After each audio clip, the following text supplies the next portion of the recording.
接下来，让我们有请纳米比亚时事新闻编辑经理穆加兰甘达埃尔维斯发言。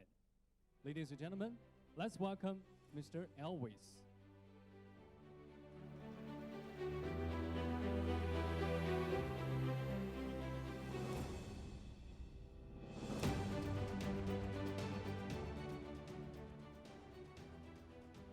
Thank you very much. Director of Proceedings, distinguished officials, and workers of the city and this great province that we are in, fellow colleagues from Friendship cities from around the globe, fellow colleagues under the China International Press Communication Center program, fellow colleagues from the local media, fellow citizens. Allow me, Director of Proceedings, to commence my conversation this morning by thanking the organizers of this prestigious forum for hosting me and my colleagues in your beautiful city.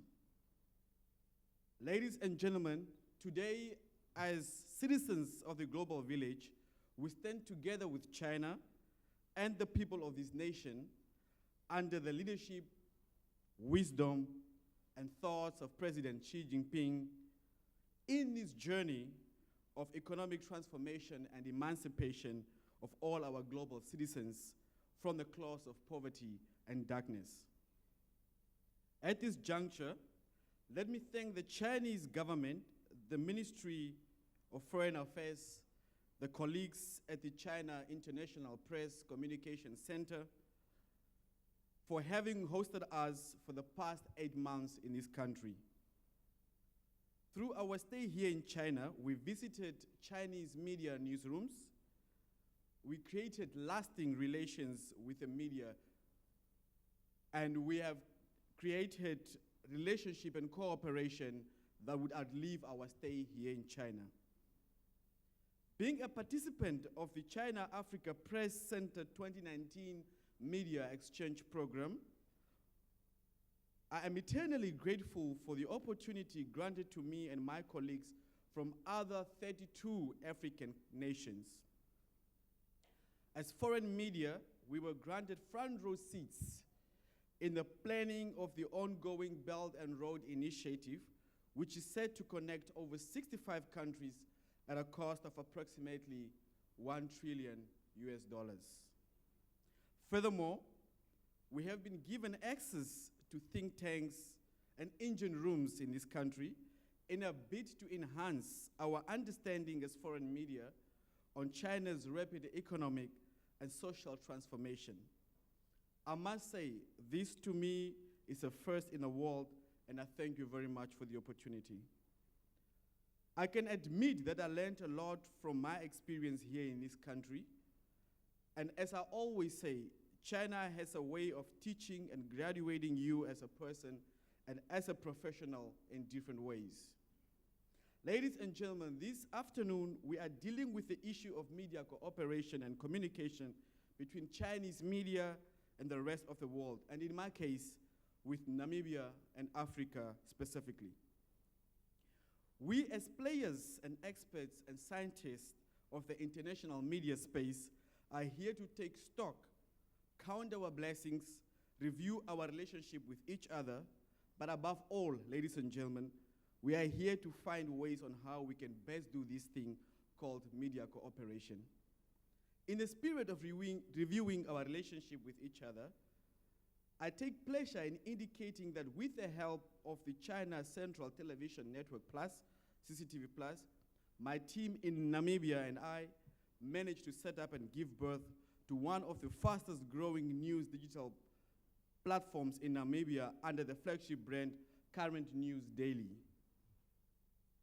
Since its inception on August 11, CND-News has published a series of articles in the form of audio, video, and written content, of which some were sourced under the Content Exchange Agreement with CCTV Plus through the Africa Link Union. We managed to proceed with live feeds of some key events, including the widely covered activities around the 70th anniversary of the founding of the People's Republic of China.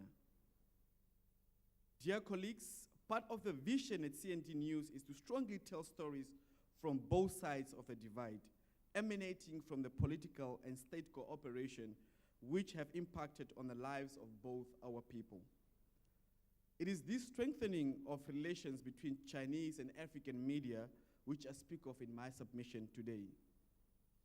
We have seen some media outlets in all parts of the world, and I stress some, including Africa, being very antagonistic towards the Sino-Africa relations. And maybe, just like Ambassador have indicated, the time is right for us to tell a better Sino-Africa story. So far, Chinese-African cooperation on media has seen hordes of African journalists receiving training here in China on different media exchange programs over the years.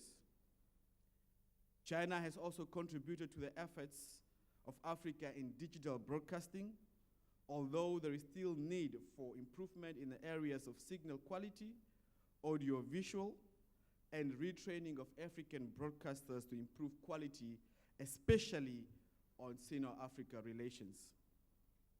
The Star Times Group is in the forefront of installing digital television for 10,000 villages in Africa, which will give multitudes of villages access to satellite television and to news content about what is happening around them.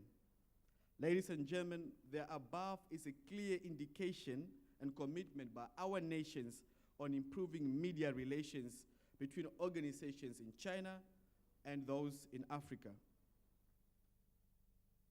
And it remains key for Chinese and African media to embrace, own, and enhance these relations for now and the future. Furthermore, I'm a big proponent of not only the China angle, the China-Africa angle, but also the Africa-China focus to the relations of our people and media engagement. It is my final submission, fellow colleagues of the media, to stress the need for our Chinese brothers and sisters in the media fraternity here in this country to also journey on similar media exchange programs to our respective countries and to see how we report on the ground and how we deal with issues pertaining to Sino-Africa relations. With that said, I suggest the following. There is a need for a unitary platform of news and content exchange to ensure coherence in reporting on the Sino-Africa relations.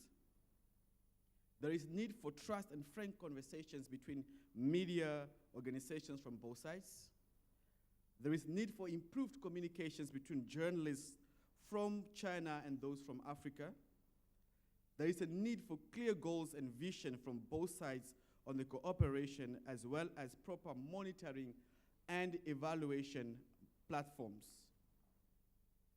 There is also a need for reformed think tank meetings between media stakeholders to produce practical solutions as opposed to theoretical conversations. There is a need for cooperation on access to information regarding bi- and multilateral agreements, accords, and initiatives. And there is also a need for more co-productions between Chinese and African media houses dealing with issue of cultural exchanges from both regions. Lastly, there is need for productions in native languages about Sino-Africa relations. With this, I thank you and I wish you fruitful deliberations ahead. Thank you very much.